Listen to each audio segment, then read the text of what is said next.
रोजेदार लोग आते थे, बच्चों को आगे खड़ा हुआ देखते थे, चलो चलो पीछे चलो पीछे चलो। आज हमारे बच्चे सवाल कर रहे हैं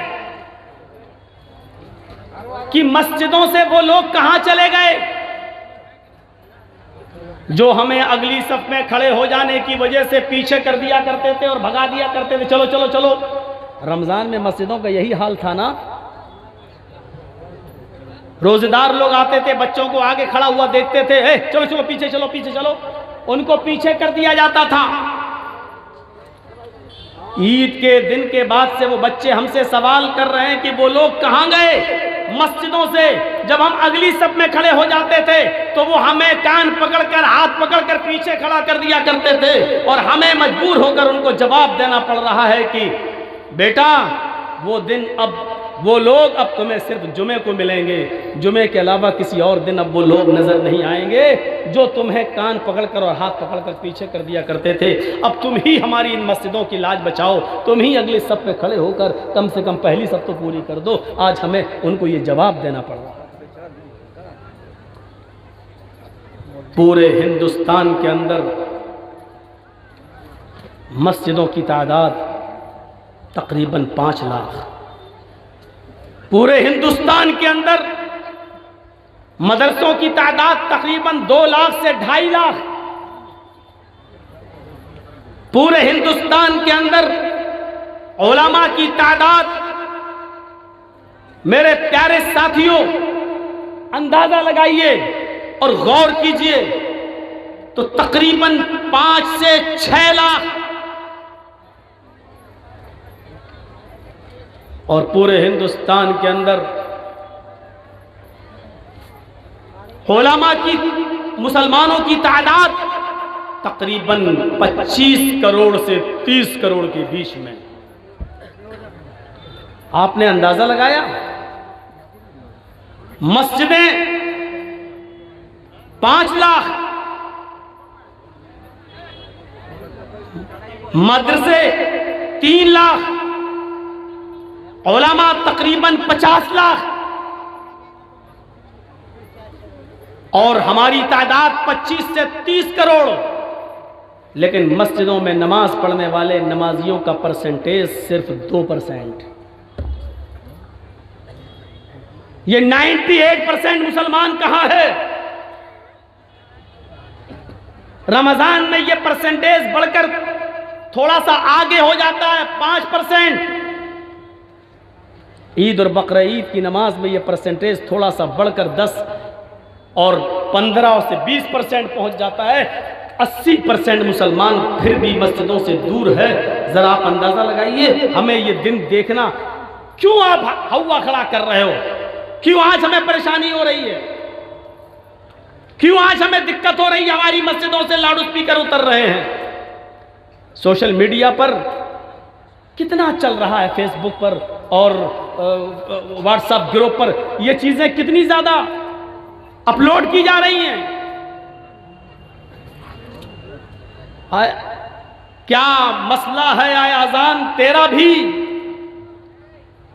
मुसलमान उठ नहीं पा रहा है और गैर मुस्लिम सो नहीं पा रहा है। कितना यह हंगामा चल रहा है।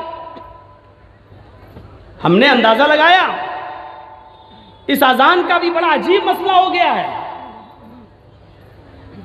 मुसलमान अजान सुनकर उठ नहीं पा रहा है और काफिर बेचारा अजान की वजह से सो नहीं पा रहा है।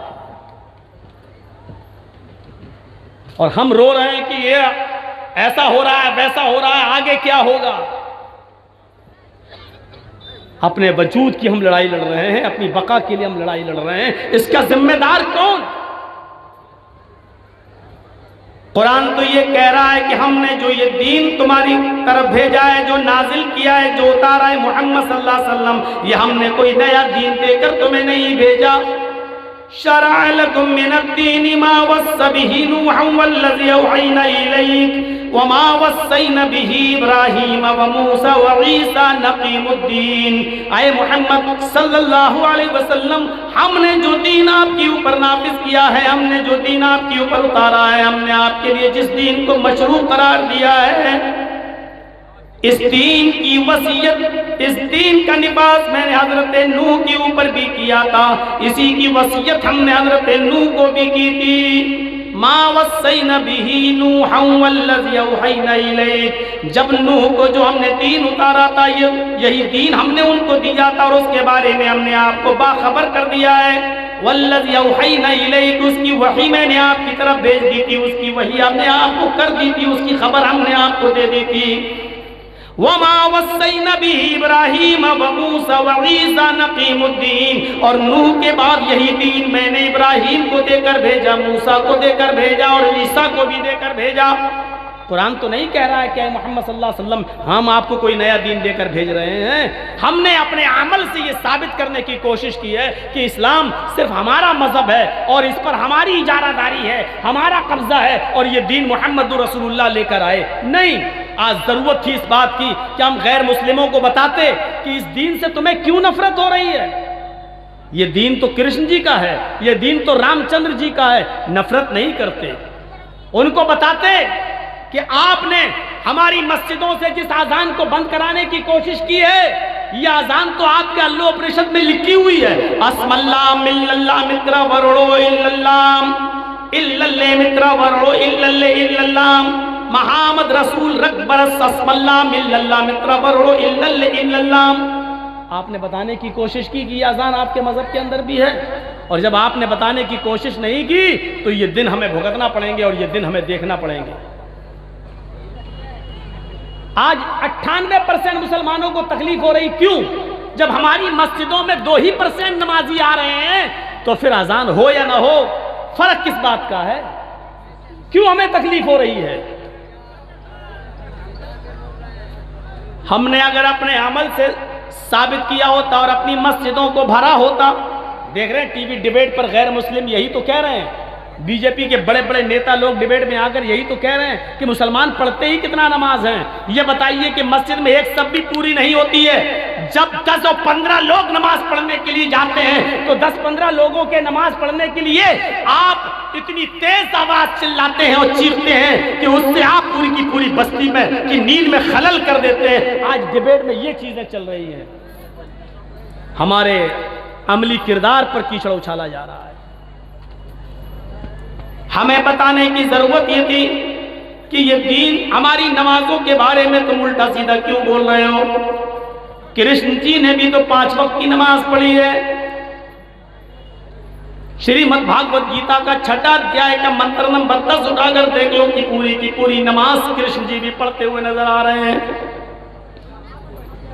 ये बताने की जरूरत थी, लेकिन टीवी डिबेट पर कुछ कठमुल्ला ऐसे पहुंच जाते हैं, वो मुसलमानों के नुमाइंदगे नहीं होते हैं, मुसलमानों के रहबर नहीं होते हैं।